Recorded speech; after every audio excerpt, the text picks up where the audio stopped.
warahmatullahi wabarakatuh. Baiklah, saya dari kelompok 10 akan mempresentasikan makalah kami yang berjudul Kisah-kisah dalam Al-Quran yang akan disampaikan oleh saya, Lili Rahmawati, dan saya Septi Rosina Hasibuan. Baiklah, saya di sini akan menjelaskan kisah-kisah presentasikan makalah kami yang berjudul Kisah-kisah Al-Quran. Yang pertama itu saya akan menjelaskan pengertian kisah. Kisah berasal dari bahasa Arab yang berarti kisah. Akar dari kata koso yang berarti mengikuti jejak, cerita, riwayat, bahkan hikayat dan berita. Kisah-kisah dalam Al-Quran bukan hayalan. Seorang muslim yang benar adalah mengimani bahwa Al-Quran itu kalamullah. Dia suci dari penggambaran seni yang tidak peduli dengan realitas sejarah. Kisah-kisah Al-Quran itu semuanya mengandung fakta sejarah yang dilukiskan dengan indah dan menarik. Nampaknya penulis disertasi ini telah mempelajari kisah-kisah dalam Al-Quran dalam kesusastraan, lalu mendapatkan bahwa di antara unsur pentingnya ialah khayalan yang bertumpu pada suatu tasawur, atau pemikiran atau imajinasi. Jenis-jenis kisah itu ada 3. Yang pertama, kisah para nabi terdahulu yang memuat informasi tentang kisah misi dakwah, mukjizat-mukjizat, sikap orang yang memusuhinya, tahapan dakwahnya, dan perkembangan dakwahnya, serta akibat yang diterima oleh mereka yang mempercayai dan mendustakan. Contohnya kisah-kisah para nabi terdahulu. Yang kedua, kisah-kisah yang menyangkut pribadi dan golongan-golongan dengan segala kejadiannya yang dinukil oleh Allah SWT untuk menjadi bahan renungan dan pelajaran. Contohnya kisah Ashabul Kahfi. Dan yang ketiga ialah kisah-kisah yang menyangkut peristiwa-peristiwa pada masa Rasulullah SAW, seperti perang Badar, perang Uhud, perang Ahzab, Bani Quraisyah, dan Zaid bin Harithah dengan Abu Lahab. Ada beberapa hal yang menjadi dampak positif dari metode kisah atau cerita, di antaranya ialah yang pertama, kisah dapat mengaktifkan dan membangkitkan kesadaran pembaca dan pendengar. Dengan kisah, setiap pembaca atau pendengar secara langsung bisa merenungkan makna dan mengikuti kisah dari tokoh dan topiknya.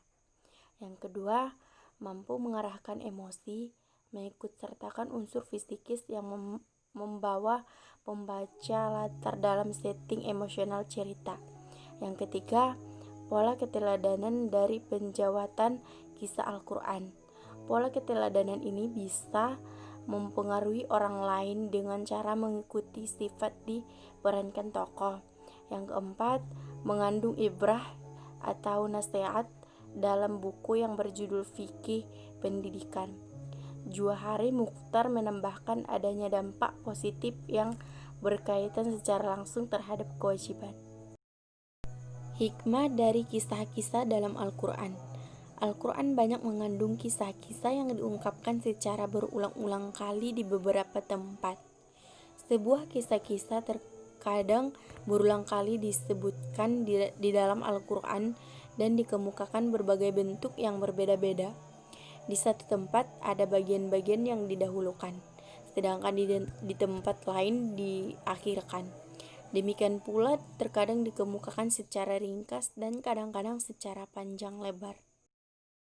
Menjelaskan kebalaghan Al-Quran dalam tingkat paling tinggi, sebab diantaranya keistimewaan balaghah adalah mengungkapkan sebuah makna dalam berbagai macam bentuk yang berbeda. Dan kisah yang berulang itu dikemukakan di setiap tempat dengan uslub yang berbeda satu dengan yang lain, serta dituangkan dalam pola yang berkaitan pula, sehingga tidak membuat orang merasa bosan karenanya, bahkan mendapat ke dalam jiwanya makna-makna baru yang tidak didapatkan di saat membacanya di tempat lain.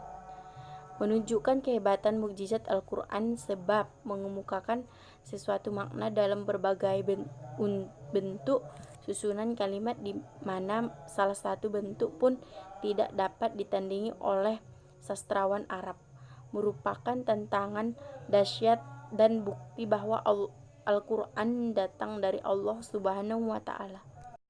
Demikian yang dapat kami sampaikan. Apabila ada kekurangan, kesalahan, kami mohon maaf. Wabillahi taufiq wal hidayah.